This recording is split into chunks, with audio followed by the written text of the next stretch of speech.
기도하고 찬송하였더니라는 제목으로 하나님의 말씀을 함께 나누도록 하겠습니다.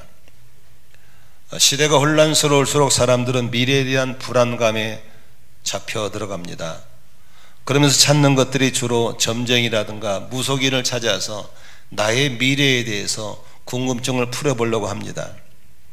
그러나 여러분 알다시피 이 점쟁이 무속인들은 사람들을 거짓말하는 귀신들에 잡혀 있다는 사실을 아셔야 됩니다. 그러므로 찾아가는 순간부터 그 고도의 귀신들에게 속게 되어 있습니다. 그래서 요한복음 10장에 보면은 마귀가 오는 것은 도둑질하고 죽이고 멸망시키는 거기 때문에 삶이 찾아와서 우리 속에 믿음을 소망을 다 도둑질한 다음에 나중에 죽입니다. 그리고 멸망의 지옥으로 쳐넣는 것이 그들의 전략입니다. 그런데 안타까운 것은 요새 이 시대가 어려워지다 보니까 사람들이 옛날에는 가방끈 짧은 사람이 찾던 점쟁이가 요새는 가방끈을 초월한 사람들도 점집을 찾고 있다는 사실입니다. 다시 말하면 가방끈은 아무 소용이 없습니다. 누구나 다 미래에 대한 불안에 대해서는 누구나 다 놓여 있다는 사실이죠. 지금은 강남 사거리에도 극장에도 백화점 입구에도 소위 컴퓨터점이라는 걸 갖다 놓고 사람들을 유혹하고 있습니다. 지난주에 나누었던 것처럼 귀신 들린 점쟁이들을 고용해 놓고 이 돈을 버는 업주들이 있었는데 그 귀신 들린 여자가 자꾸 바울사도 따라다니면서 아주 옳은 말을 하는 것 같이 하면서 주의 종의 교회 세우는 걸 방해할 때 바울사도가 영적인 분별력을 가지고 귀신을 쫓아내므로 그 여자는 자유케 됐지만 점을 치지 못하게 됐습니다. 그로 인해서 상당한 수익을 얻던 그 주인은 영업 수익이 떨어지자 보니까 화가 나서 이제 각종 누명을 씌우고 사람들을 선동해서 이제 그 바울과 실라를 법정에 고소를 하게 됩니다. 법정에서 고소받은 사람들은 신흥 종교의 지도자를 우습게 보고 매로 치고 감옥에 넣고 그리고 쇠고랑으로 발목을 채워 놓습니다. 졸지에 당한 어려움, 그것도 나쁜 일 하다 당한 어려움이 아니라 착하고 좋은 일 하다 당한 어려움 앞에 얼마나 바울사도는 당황스러웠을까, 얼마나 육체적으로 고통스러웠을까, 얼마나 갑작스러운 환경이 바뀌었을 때 힘들었을까를 생각해 봅니다. 여러분, 사람들은 그런 어려운 상황 속에서 순간적인 선택을 해야 됩니다. 환경 앞에 내가 매할 것인지, 환경을 탈출하기 위한 새로운 희망의 줄을 잡아야 할 것인지에 대한 선택은 바로 그 사람에게 달려있는 겁니다. 그런데 바울과 실라는 뭘 합니까? 거기서 그 극단적인 상황, 갑작스러운 상황, 육체적으로 영적으로 정적으로 고통이 치달은 가운데서 바울과 실라는 기도하기로 하고 찬송하기로 선택합니다. 그에 대한 그의 선택의 결과는 너무나도 놀라웠습니다. 옥문이 열리고 쇠사슬이 풀어지고 묶였던 것이 자유케 되는 것을 보여주고 있는 것입니다. 우리는 흔히들 고난을 만났다라고 하지 않습니다. 고난을 당했다라고 합니다. 왜? 아무도 원치 않기 때문에 그렇습니다. 고난은 예고 없이 오기 때문에 갑작스럽게 왔기 때문에 당했다라고 합니다. 고난 당할 때 우리는 어떻게 하는가가 굉장히 중요합니다. 대부분의 사람들은 고난 당할 때 잘못된 선택을 해버립니다. 그래서 고난의 깊은 수렁에 빠져서 영영 빠져나오지 못하게 될 때가 있습니다. 그러나 오늘 바울과 실라의 고난을 당했을 때 이분의 선택, 이 선택이 바로 어떤 역사를 일으켰는가 살펴보면서 수많은 지금 고난을 겪고는 여러분들이 어떻게 하면 좋은지 오늘 삶의 지혜를 얻게 되시기를 바랍니다. 아멘. 첫째로 오늘 이분들이 만난 고난에 대해서 한번 생각해 보도록 하겠습니다. 오늘 이분들이 만난 고난은 얼마나 참담하고 힘들었는가를 한번 보겠습니다. 16장 19절부터 말씀을 보도록 하겠습니다. 그 여자의 주인들은 자기들의 돈벌이 희망이 끊어진 것을 보고, 다시 말하면 이 사람들은 점치를 쓸 때 인간의 행복을 위한 게 아니라 뭐예요? 돈벌이 때문에 했던 겁니다. 여러분, 무당들 깃발들 쫙 있잖아요. 다 돈벌이 하고 있는 겁니다. 핸드폰 걸어놓고 전화하면서 AR에서 다 연결시켜 가지고 그냥 여러분 돈이 쏙쏙쏙 빠져나갑니다. 거기 혹시나 전화해 보신 분 있나 보는데 하지 않기를 바랍니다. 예. 그래서 돈벌이 희망을 끊어보고 이게 수입이 끊어지니까 화가 나잖아요. 그래서 바울과 실라를 붙잡아서 관원들에게 끌고 갑니다. 20절을 보겠습니다. 그리고 그들을 치안관들 앞에 세워놓고서 이 사람들은 유대 사람들인데 우리 도시를 소란하게 하고 있습니다 라고 했습니다. 이 사람들은 로마 시민인 우리로서는 받아들일 수도 없고 실천할 수도 없는 부당한 풍속을 선전하고 있습니다 하고 말하였습니다. 여러분, 이 사람들은 돈벌이 수단으로 점쟁이들을 고용해서 그렇게 하고 있는 겁니다. 귀신 들린 점쟁이들을 고용해서 사람들을 미혹하고 불행하게 한 겁니다. 이 사람을 바울 사도가 귀신을 쫓아내줌으로 이 여자가 자유한 사람이 되었습니다. 더 이상 사람들을 미혹하지 못하게 만든 겁니다. 어떤 면은 좋은 일을 한 것이죠. 그런데 바울 사도가 지금 무슨 일 하다가 이런 일 당했죠? 여러분, 개인적인 여행 가다 온 게 아닙니다. 빌립보 지역에 교회를 세우다가 생긴 일입니다. 또 이 여자가 그 사람들을 해를 끼치려 한 게 아니고 그 여자를 자유케 하고 더 이상 사람들을 미혹하지 못하게 하기 위해서 했던 일입니다.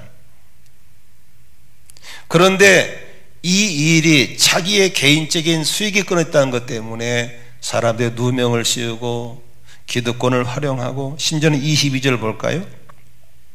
24절까지 같이 보겠습니다. 시작. 무리가 그들을 공격하는 데에 합세하였다. 그러자 치환관들은 바울과 실라의 옷을 찢어 벗기고 그들을 매로 치라고 명령하였다. 그래서 이 명령을 받은 부하들이 그들에게 매질을 어떻게 해요?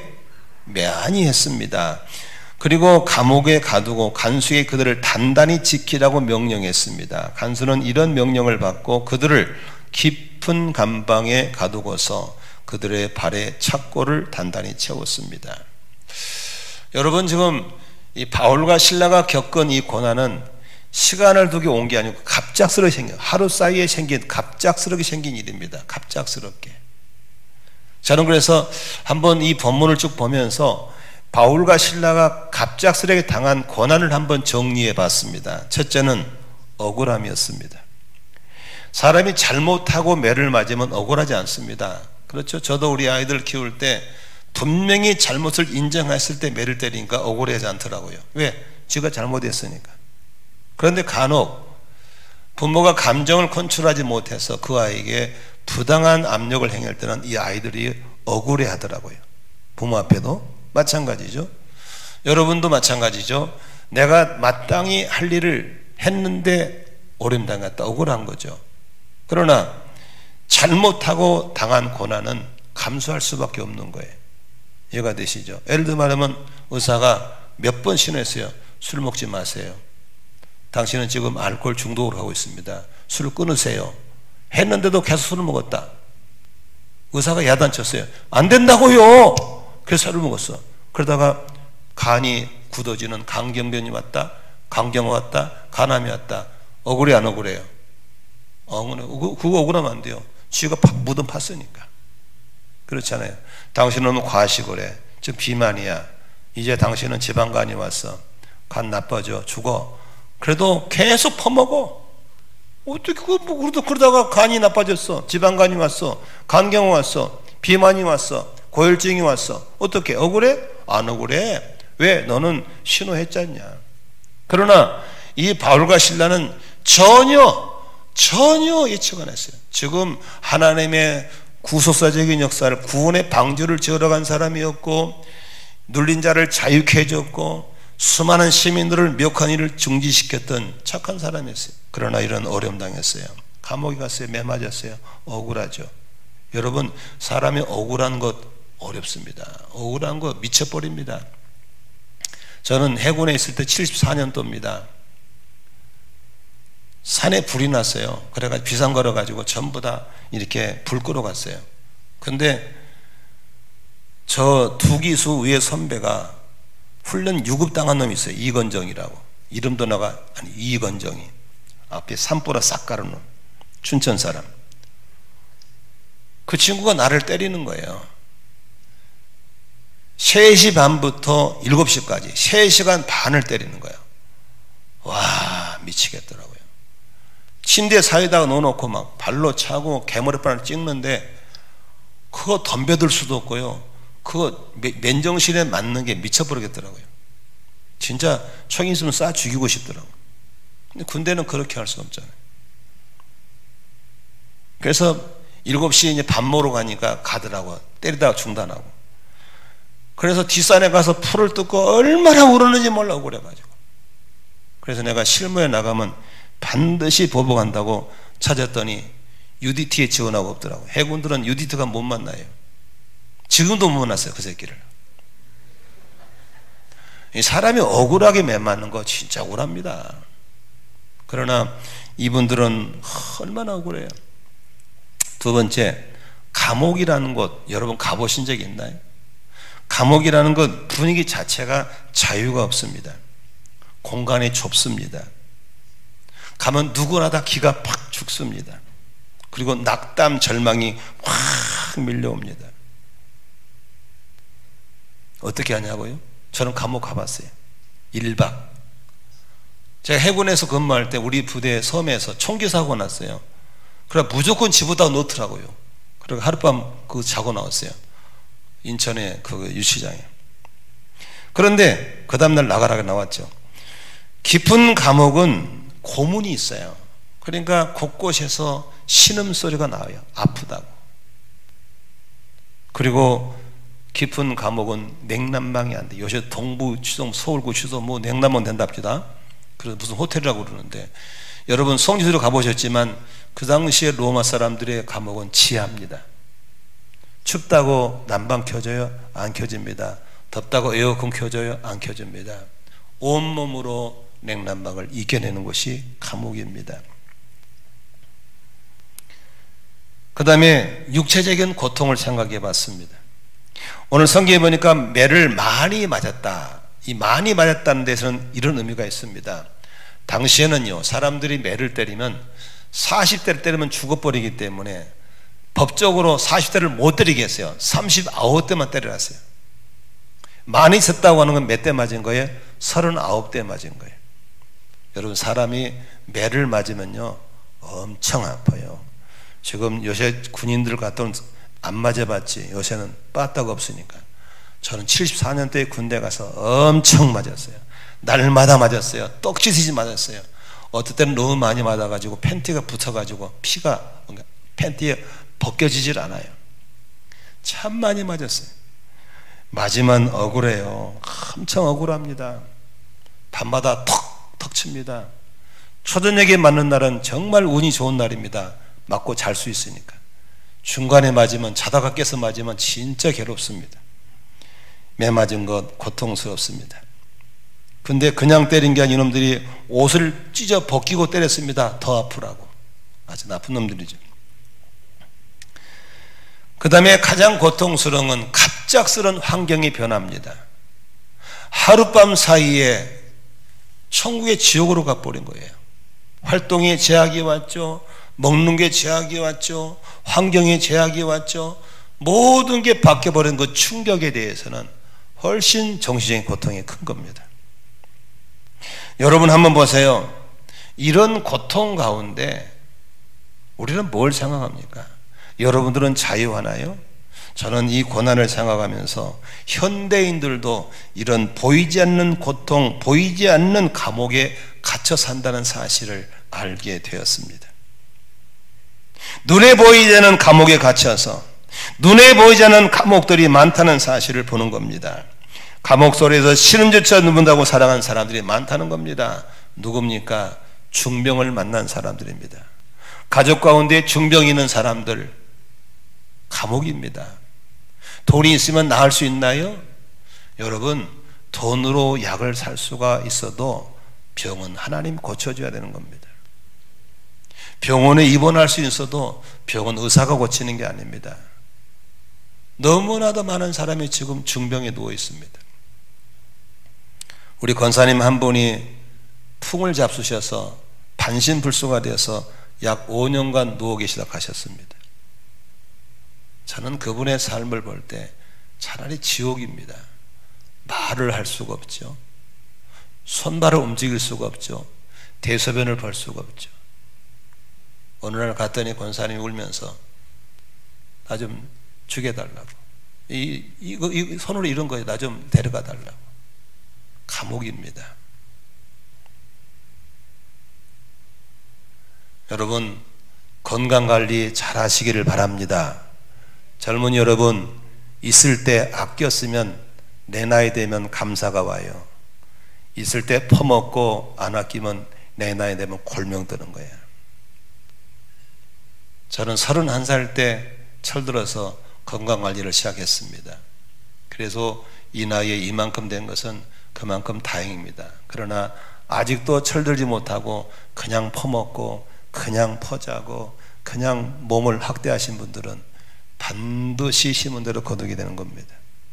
우리 성도님 모두 다 건강하시기를 주의 이름으로 축원합니다. 아멘. 어떤 사람은 사업의 이기로 재정적인 부분 때문에 감옥 생활합니다. 겉은 멀쩡합니다. 차 타고 돌아다닙니다. 그러나 그 부도의 압력, 어음을 결제해야 될 문제, 자금 결제 문제, 돈은 안 달아가죠. 이런 사람 보고 뭐라고 그래요? 호랑이 탄 사람이라고 그래요. 남보기는 멋있죠? 호랑이 내려오는 순간에 죽어. 지나가다 검은 차 보면 부러우지 마세요. 호랑이 탄 사람 많아. 차라리 조그만 모닝이 낫지 검은 거 별로 좋은 게 아닙니다. 어떤 사람은 관계의 아픔을 갖고 있어요. 멀쩡해요. 집도 있고 다 있어요. 건강도 해요. 그러나 사이가 안 좋아. 부부 사이가 안 좋고 부모와 자식 사이가 안 좋고 형제간의 사이가 안 좋아서 보면 으르렁거리고, 이게 감옥입니다. 우리는 이렇게 가정교회를 하고 뭐 교회에서 박수 치고 웃고 그러지만요, 교회에서 쌈박질하는 교회는요 서로 으르렁거리고 실눈 뜨고 앉아있고요, 어떤 교회는 2층에 예배드리고 1층에 예배드리고, 어떤 교회는 교육관 예배드리고 여기서 드리고, 이 난리치는 지옥 같은 교회가 얼마나 많아요. 감옥 생활하고 있는 겁니다. 나는 정치인들을 보면 참 안타까워. 저 양반들 자신의 미래를 전혀 모르는 실력 없는 사람들이 완장창 돌아다니고 있어요. 나라 꼴이 어찌 된지 모르고. 나라 살림 다 퍼주면 앞으로 어떻게 할 거냐고. 세금을 누가 낼 거냐고. 왜 다 퍼준다는지 모르겠어요. 나라 거덜납니다. 10만 원 받는 거 좋아하면 안 되는 거예요. 우리가 걱정할 게 너무 많아요. 아무튼 그러면서 그 자리를 지켜내야 되는 그 불안, 나는 그게 감옥이지.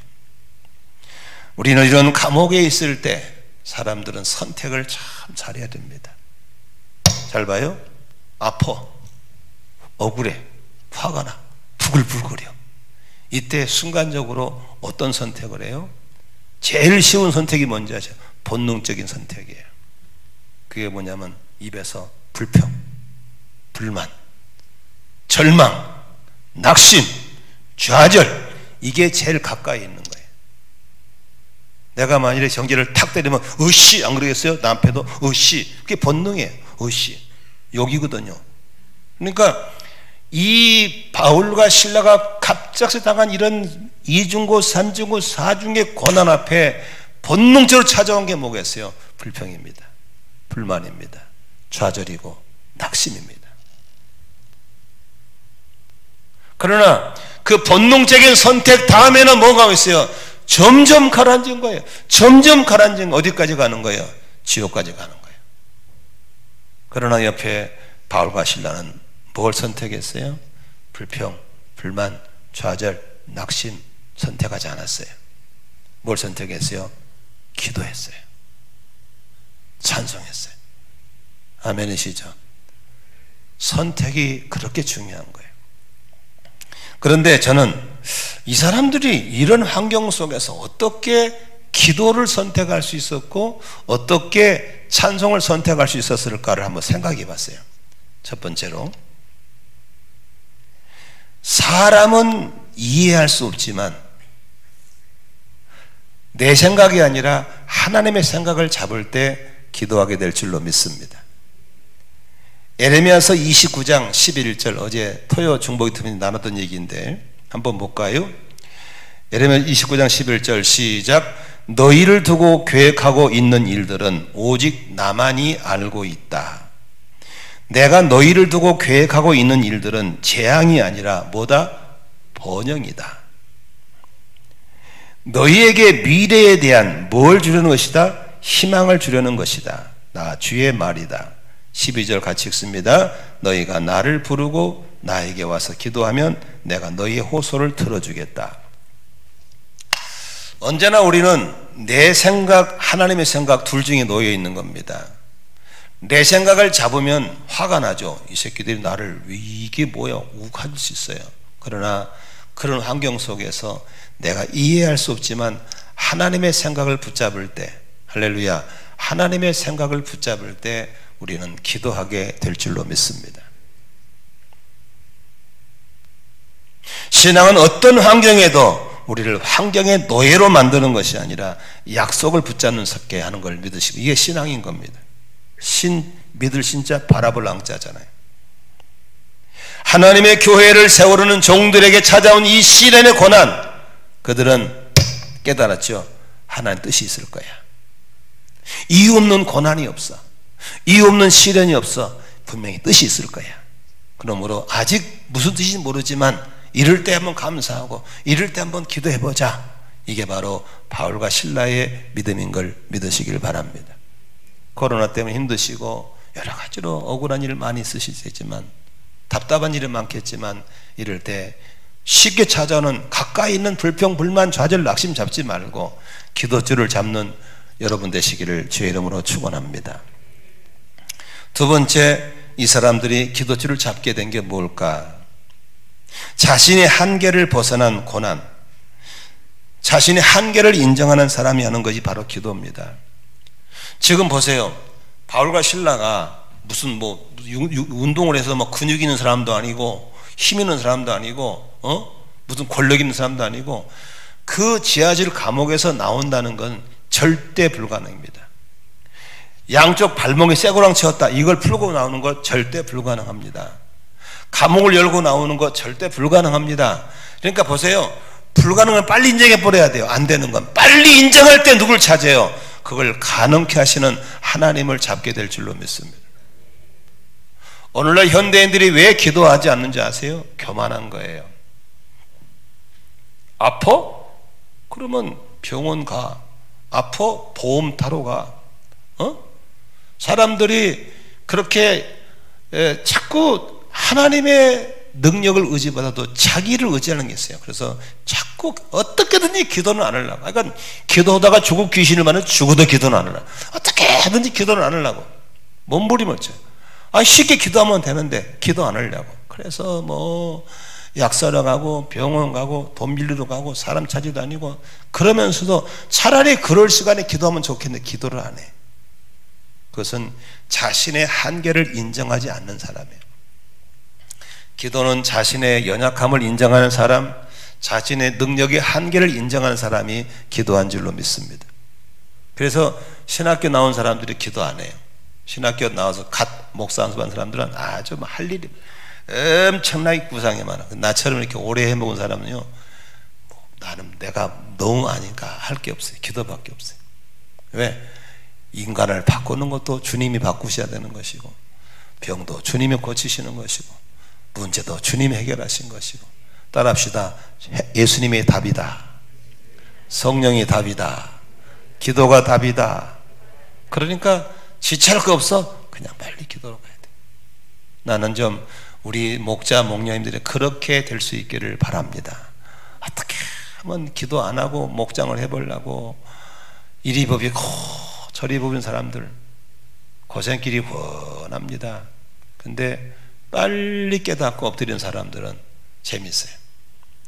바로 이 사람들은 자신의 능력의 한계를, 그래서 언제나 여러분 신호를 무시하면 안 돼요. 우리가 운전하다 보면은 가다가 있잖아요. 교통사고가 많이 나고 있어요, 없어요? 사망사고는 있어요, 없어요? 그 무시하면 안 되는 거예요. 거기 사고 났어요. 누가 죽었어. 조심하란 거예요. 그런데 씩씩 지나가면 너도 걸리게 돼 있어요. 사람은 그 신호를 무시하면 안 돼요. 자, 어느 날 형제가 몸살이 났어. 몸살은 병이 아닙니다. 몸이 알려준 신호예요. 더 쓰지 마. 그럼 병 와. 이 소리거든요. 그럼 몸살 나면 안 해야 돼, 해야 돼요. 근데 진통제 먹고 해버려. 이게 독한 사람이야. 그러면 너는 병이 오게 돼 있어요. 어제도 어떤 형제한테 얘기했지만 음식을 먹을 때요, 소나 돼지를 밀어내잖아요. 돼지는 안 밀어내요. 돼지는 뱃속에 80%가 차면 더 이상 절대 안 먹어요. 인간은 100%를 먹어요. 어떤 인간은 120%를 먹어요. 토하고 또 먹어요. 제일 미련한 게 인간이에요. 그러니까 전부 다 많이 먹어서 생긴. 그런데다가 재미있는 건요, 짐승들은요 아프면 절대 안 먹어요. 금식해버려요. 그 병이 나서 버려요. 인간은요 막 소화제 먹으면서 막 갖다 또 먹어요. 아주 무식합니다. 신호를 무시하면 안 됩니다. 하나님의 고난이 왔을 때 기도하라고 사인으로 하시기를 바랍니다. 나의 한계를 인정하라는 겁니다. 아멘. 세 번째로 이 사람이 기도를 선택한 이유는 뭡니까? 요셉의 신앙입니다. 로마서 8장 28절에 보니까 하나님을 사랑하는 사람들, 곧 그 하나님의 뜻대로 부르심을 받은 사람들에게는 모든 일이 서로 합력해서 선을 이룬다는 것을 우리는 압니다. 요셉이 뭐라 그랬어요? 형들이 막 죽이려고 그랬잖아요. 요셉이 뭐라 그래요? 형들은 나를 해하려는 건 맞습니다. 그러나 하나님은 그것을 합력하여 선을 이루었습니다. 아멘이시죠? 하나님은 어떤 걸 줘도 비벼가지고 전주 비빔밥처럼 맛있게 만들어버리시는 합력하여 선을 이루신 걸 믿으시 바랍니다. 그러기 때문에 감사하는 것이고, 그러기 때문에 기도하는 거예요. 여러분, 갑작스러운 고난을 당할 때 가장 쉬운 불평, 불만, 좌절, 낙심보다 믿음의 줄을 잡고 기도 줄을 잡고 감사 줄을 잡고 찬송을 부르시기를 주의 이름으로 축원합니다. 여러분, 우리 청년들이 부르는 찬송 가운데 위를 봐, 하늘을 봐라는 복음성이 있어요. 나는 그 찬송 참 좋아해요. 우리 청소년들이 낙심할 때 위를 봐, 하늘을 봐, 이 소리거든요. 사랑하는 성도 여러분, 땅에서 생긴 문제 때문에 절망이 왔다면 어디를 봐요? 땅을 보면 안 돼. 이제는 하늘을 봐야 돼. 할렐루야. 여러분, 노아의 방주는 하나님이 그 홍수심판 때 창문을 다 막으라 했어요. 창문 열지 다 막으라 했어요. 다 막아놓고 어머니였어요. 위만 열어놨어요. 우리에게 메시지인 줄로 믿습니다. 재정적인 어려움이 왔을 때, 육체적인 고난이 왔을 때, 관계의 아픔이 왔을 때, 그 감옥 속에서 한숨만 푹 쉬지 마시고. 옛날에 저희 교회 월표동에 있을 때 차아무개라는 성도가 있어요. 나하고 동갑인데 이 친구는 담배 엄청나게 피워요. 그래 나보고 목사님 미치겠어요. 왜요? 다 돈 문제입니다. 어젯밤에 두각 피웠습니다. 얘가 노랗게 꼈어요. 얼마나 빠르던지. 그래가 두각 피우니까 답이 나오던가요? 답이 나오면 담배 피우겠습니까? 담배 피워도 답이 안 나옵니다. 차라리 후 하는 시간에 찬송가 훅 부르면 되지. 찬송을 불러야 됩니다. 그러면 그 칠흑처럼 얻은 감옥 지옥에도 빛이 들어가게 돼 있습니다. 어떤 사람들은 감사를 하니까 나보고 화를 내면서 목사님이라면 이런 상황에 감사할 수 있겠습니까? 그러더라고요. 여러분, 이 바울과 실라가 당한 고난 속에서 감사라면 감사가 나오겠어요? 그런데 감사는 찾으면 있어요. 왜 사람들이 감사하지 못할까? 모든 걸 당연시하기 때문에 감사가 안 돼요. 여러분, 오늘 밥을 한 모금 꿀꺽 삼키면서 감사한 적이 있나요? 식도 고장 나가지고 구멍 뚫어 밥 넣은 사람들은요, 평생의 소원이 뭔지 아세요? 밥 씹어서 한번 꿀꺽 삼킨 게 소원이요. 그 사람 소원을 날마다 먹으면서도 감사 안 하고 살잖아요. 제가 아는 어떤 분은 여기 신천리 사람입니다. 직장암이 생겨가지고 항문이 고장났어요. 여기서 변을 뽑아내요. 그분의 소원이 뭔지 아세요? 화장실에 앉아서 볼일 보고 밑 닦는 것이 평생 소원이에요. 여러분, 화장실에 가서 감사해 본 적이 있어요? 우리는 계단 받고 교회 오르잖아요. 계단 성금성금 올라올 때 감사한 적이 있나요? 소아장애를 앓은 부모들은요, 내 자식이 저 계단 한번 오른 것이 평생의 소원인 사람이 얼마나 많은지 몰라요. 감사하셔야 돼요. 걷는 게 감사하고 밥 먹는 게 감사하고. 에? 여러분, 기도가 걷어나와서 숨을 이리서 내면서 이리 쉬는 사람은요, 코로 숨 쉬는 게 평생 소원이에요. 이 설교를 듣고 있을지 모르지만 우리 김봉기 형제님 지금 5년 6년째 누워 계십니다. 그분들이 우리를 얼마나 부러워하겠어요. 그래도 그 형제님은 저하고 통화를 하면 말이 안 되지만 서투른 말로 목사님 감사해요, 감사해요. 얼마나 많이 감사해요. 여러분, 감사할 때 지옥 같은 지하실 감옥에도 빛이 들어가는 걸 믿으시기 바랍니다. 왜 이분들이 찬송했겠어요? 무슨 찬송 불렀겠어요? 감사 찬송 부른 거예요. 하나님, 복음 전하다가 어려움 나와 감사합니다. 이 어려움 지나면 빌립보에 교회 세워질 걸 믿고 감사합니다. 할렐루야. 이분들이 결혼했나요? 가정이 있나요? 아니에요. 싱글해요. 예수를 위해서 온전히 다 바친 사람들이에요. 여러분, 바른 선택하시기를 주의 이름으로 축원합니다. 쉽게 불평하고 쉽게 원망하고 쉽게 좌절하고 쉽게 낙심하는 것, 육적인 사람이기 때문에 땅에 있기 때문에 쉽게 접근할 수 있어요.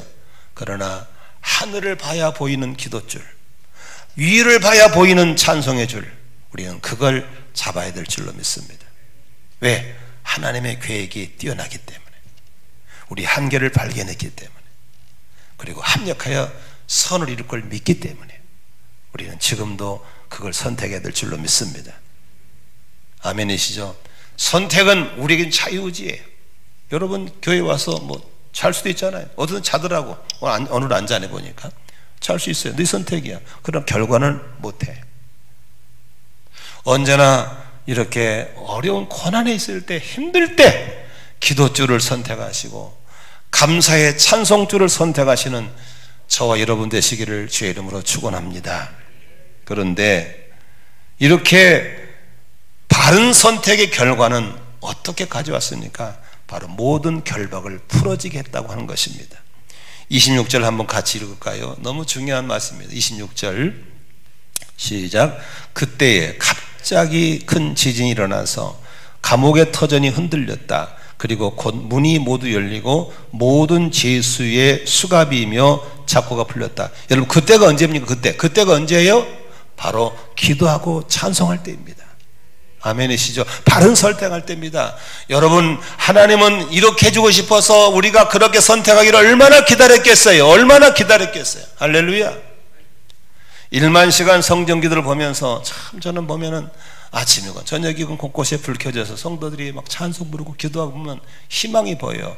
아, 저분은 바울과 신라의 영적 승리의 비결을 깨달은 사람이구나. 그런데 체크해 보면은 와야 될 분이 안 왔어. 안 나타나. 답답해. 지금도 동문서주하고 있어요. 내 힘을 가지고 내가 해보겠다고. 그리고 입만 열면 불평해. 이 사람이 교회 다니니까 교인이지 하는 것 봐서는 교인 같지도 않아. 이 사람들은 싹이 노란 사람들입니다. 여러분, 수갑이라고 하는 거 움직이면 점점 조여듭니다. 점점 조여들어요. 그렇게 돌아다니면 빨리 풀고 오늘 성경에 말한 그때 그 시간으로 돌아와야 될 줄로 믿습니다. 돌아왔더니 어떻게 하는 거예요? 갑자기. 여러분, 고난도 갑자기 하지만 하나님의 기적도 갑자기 오는 걸 믿으시기 바랍니다. 갑자기 큰 지진이 일어나고 감옥의 터전이 흔들리고 곧 문이 모두 열리고 죄수의 수갑이 풀리고 발목에 착고가 풀리는 역사가 일어난 줄로 믿습니다. 우리 애들 찬송 이런 게 있죠. 오이밭에 오이가 굴쭉 길쭉 자기 혼자 컸을까? 아니죠. 누가 컸어요? 하나님이 키워주는 거예요. 아멘. 저절로 수가 풀리고 저절로 뭐 옥문이 열리나요? 아니에요. 하나님의 천사가 와서 풀어버린 걸 믿으시면 아멘 하십시다. 언제? 그때에, 언제? 기도하고 찬송할 때 하시는 거예요. 근데 이 사건이 여기만 있는 게 아니에요. 어디도 있어요? 사도행전 12장에도 베드로가 감옥에 갇혔을 때 99.9% 절대 불가능이 있을 때 교인들은 모였어요. 베드로가 옥에 갇혔고 교회는 그를 위해서 하나님께 간절히 기도할 때에 하나님은 천사들 보내셔서 옥문을 열어놓고 베드로를 석방시켜버린 걸 믿으시기를 바랍니다. 한번 따라할까요? 이거 영적 공식입니다. 따라하세요. 내가 기도하면 성령님이 역사하시고, 성령님이 역사하시면 천사를 파송하시고, 천사가 활동을 시작하면 환경이 변화된다. 믿으시면 아멘 하십시다. 그렇다면 누가 기도를 시작해야 돼요? 내가 시작하는 겁니다. 언제? 하나님이 신호를 보낼 때. 그러므로 이 신호가 고장나면 안 되는 거예요. 이 신호 고장나면 안 돼요. 센서 고장나면 안 되는 거예요. 요새는 센서 시대잖아요. 에? 그런데 이거 욕심에 빨려가지고 센서가 고장나는 거예요. 그래서 중병이 오고 위기가 오고 고난이 오고 죽는 거예요. 저는 그 의사가 한 말이 너무나 마음에 와닿아요. 아니, 몸이 이렇게 될 때까지 하나님이 사인을 많이 보냈을 건데 왜 그 신호를 몰랐을까 하는 그 의사의 말 앞에 저는 저를 돌아봤어요. 나한테도 하나님이 많이 신호를 줬을 건데 하나님 보낸 신호 경고에 민감해야 되겠다. 말씀을 정리하고 오늘 설교를 맺고 싶습니다. 현대인의 삶 속에서요, 약 30% 정도가, 어떤 분은 50%를 하더라고요. 약 반 정도가 우울증에 앓고 있습니다. 우울증은 정신적인 건강, 감기라고 그러잖아요. 다 몸이 안 좋아요. 다시 말하면 감옥에 갇혀 있는 거예요. 그래서 다 눌리고 보이지 않는 줄에 묶여 있고 못 움직여요. 그런 가운데 현대인의 감옥은 재정의 문제로, 사업의 문제로, 관계의 문제로, 육신의 질병이 다 묶여 살거든요. 코로나 때문에 다 묶여 사는 거예요. 그러면 제일 쉽게 선택한 게 뭐예요?